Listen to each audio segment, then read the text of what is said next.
Hello दोस्तों, Toons by नूतन में आपका स्वागत है। आज मैं आपको सावन के सोमवार की कहानी सुनाने जा रही हूँ।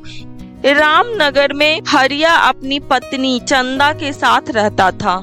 हरिया और उसकी पत्नी दोनों ही धार्मिक प्रवृत्ति के थे। वो दोनों भगवान शिव के बहुत बड़े भक्त थे। दोनों दिन रात शिव की पूजा पूरे मन से करते थे। चंदा गर्भवती थी। एक दिन चंदा ने एक पुत्री को जन्म दिया और पुत्री को जन्म देते ही तुरंत चंदा की मृत्यु हो जाती है। पत्नी की मौत होते ही हरिया बहुत दुखी रहने लगता है और उसी दुख के कारण उसने अपनी बेटी का नाम दुखनी रख दिया। समय ऐसे ही गुजर रहे थे। अब हरिया दिन रात अपनी बेटी को पालने पोसने में लगा रहे और खेत पर जाना बिल्कुल बंद कर दिया। यह सब देखकर उसके पड़ोस में रहने वाली कांता काकी ने कहा, अरे बेटा हरिया, ऐसा कब तक चलेगा? अब तुझे दूसरी शादी कर लेनी चाहिए। तुम्हारी बच्ची अभी बहुत छोटी है, उसे माँ का प्यार भी तो चाहिए ना। कांता काकी के कहने पर हरिया रूपाराम की एक लड़की से शादी कर लेता है। शुरू में तो रूपा दुखनी से प्यार करती थी, लेकिन जैसे जैसे दिन बीतने लगे वैसे ही उसकी भी एक बेटी होती है जिसका नाम वो लोग सुखनी रखते हैं। रूपा की खुद की बेटी होने के बाद रूपा ने दुखनी पे ध्यान देना बिल्कुल बंद कर दिया। वो सिर्फ अपनी बेटी पे ध्यान देती और उसी से प्यार करती। धीरे धीरे समय बीत रहा था और दोनों बच्चियां अब शादी के लायक हो जाती है। दुखनी अपनी माँ की तरह ही भगवान शिव की बहुत बड़ी भक्त थी। रूपा दुखनी को बहुत परेशान किया करती थी।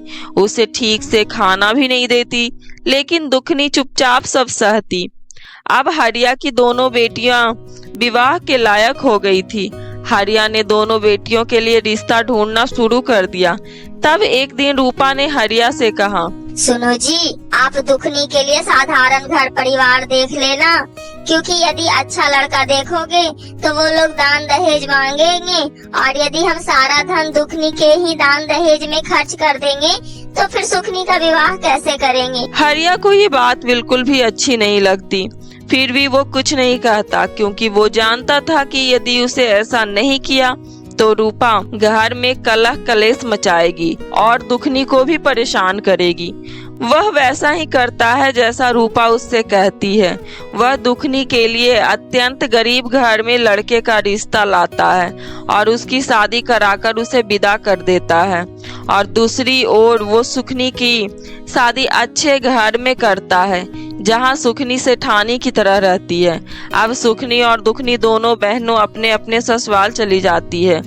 दुखनी का पति बहुत ही गरीब था और वो कुछ भी काम धंधा नहीं करता था। दुखनी ही दूसरों के घरों में जाकर झाड़ू बर्तन करके गुजारा कर रही थी। लेकिन इन सब के बीच दुखनी भगवान शिव की पूजा करना बिल्कुल नहीं भूलती।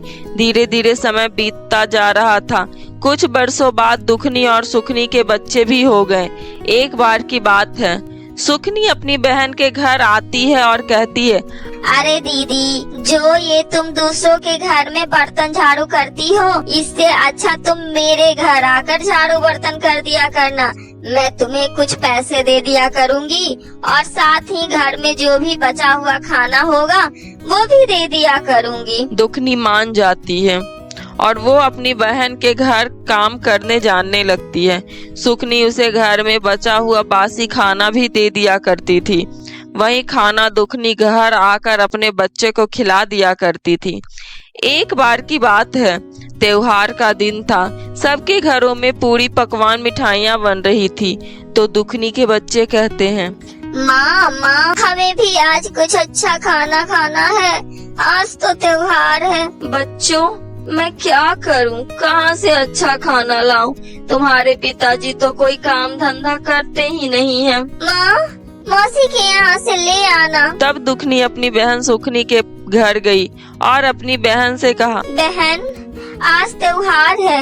आज मेरे बच्चे आज का बना खाना मांग रहे हैं। आज तो तू मुझे ताजा खाना दे दे। चल जाओ यहाँ से। मैंने क्या तुम्हारे बच्चे का ठेका लेके रखा है?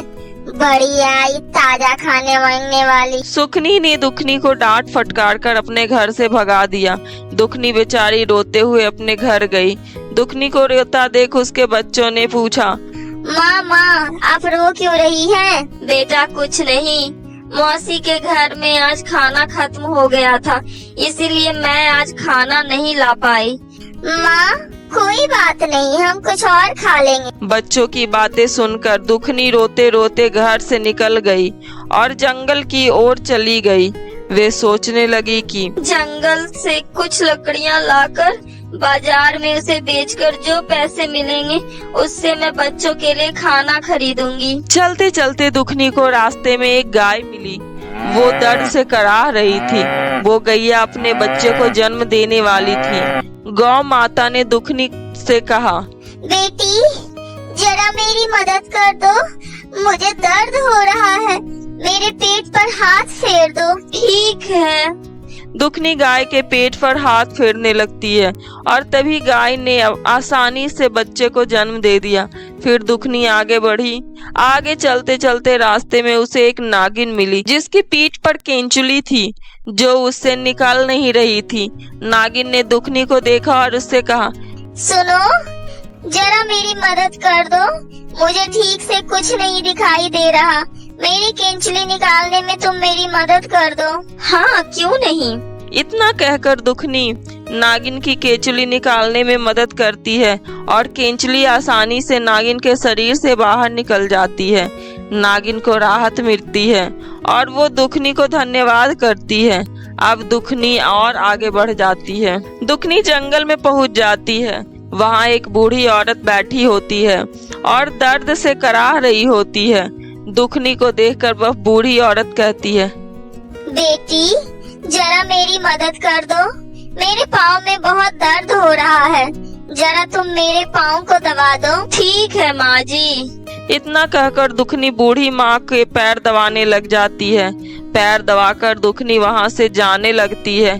तभी वो बूढ़ी औरत कहती है, बेटी मैं तुम्हारी सेवा से बहुत प्रसन्न हुई, लो मेरे पास ये पोटली है, तुम इसे ले लो। उस पोटली में बहुत सारा धन सोना चांदी था।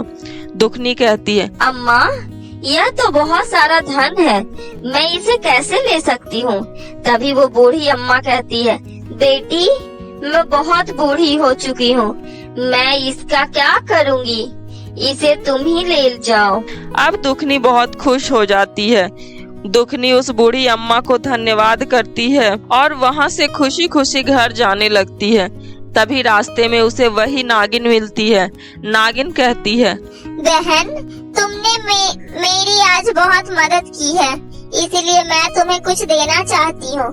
नागिन उसे एक नागमणि देती है और कहती है, यह नागमणि तुम अपने घर में रख देना, इससे तुम्हें धन्य धान्य की कभी कोई कमी नहीं होगी। दुखनी मणि लेकर नागिन को धन्यवाद देकर वहाँ से आगे चलती है। तभी चलते चलते रास्ते में उसे फिर वही गौ माता मिलती है।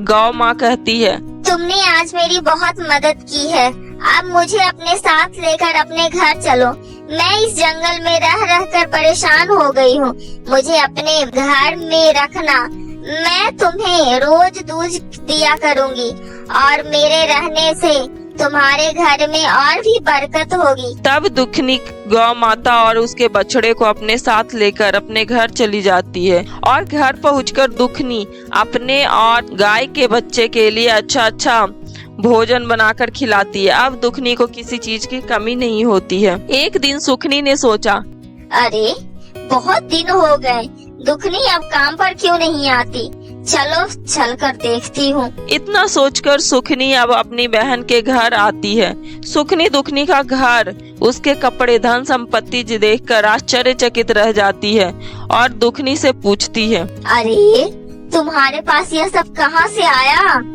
अब तुम मेरे घर में काम करने क्यों नहीं आती, सच सच बताओ तुम्हारे पास इतना धन कहाँ से आया, तुमने कहीं चोरी तो नहीं की। इतना सुनकर दुखनी को बड़ा गुस्सा आता है और वो सुखनी को जंगल की सारी घटना बता देती है। इतना सुनकर सुखनी भी गरीब औरत का वेश बनाकर जंगल की ओर चल पड़ती है। तो उसे एक शेरनी मिलती है और वो शेरनी उस पर जोर से दहाड़ती है। वो डरकर आगे भागती है। आगे उसे वही नागिन मिलती है। नागिन उसे गुस्से से देखती है। सुखनी डरकर फिर भागती है। भागते भागते वह उसी जंगल में पहुंच जाती है। वहां उसे वही बूढ़ी अम्मा मिलती है। अम्मा कहती है, तुम इस जंगल में मेरी इजाजत के बिना कैसे आ गई? और वो बूढ़ी अम्मा गुस्से से डंडे से सुखनी को मार मार कर जंगल से भगा देती है। सुखनी वहां से भागते भागते अपने घर पहुंचती है। घर आकर देखती है कि उसका मकान एक झोपड़ी बन चुका था और सारे धन दौलत खत्म हो गए थे। फिर वह भागते भागते दुखनी के पास जाती है और दुखनी को गुस्से से भला बुरा कहने लगती है। तभी वहाँ भगवान शिव प्रकट होते हैं और कहते हैं कि इन सब में दुखनी का कोई दोष नहीं है। तुम इसे क्यों डांट रही हो?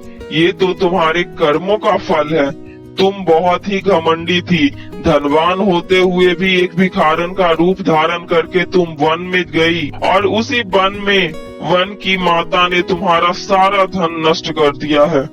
तुमने अत्यधिक धन का लालच किया, इसीलिए तुम्हारे साथ ऐसा हुआ।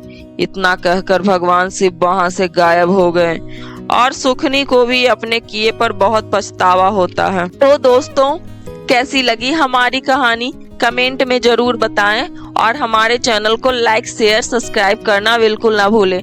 मिलते हैं नई कहानी में, तब तक के लिए टेक केयर, बाय बाय।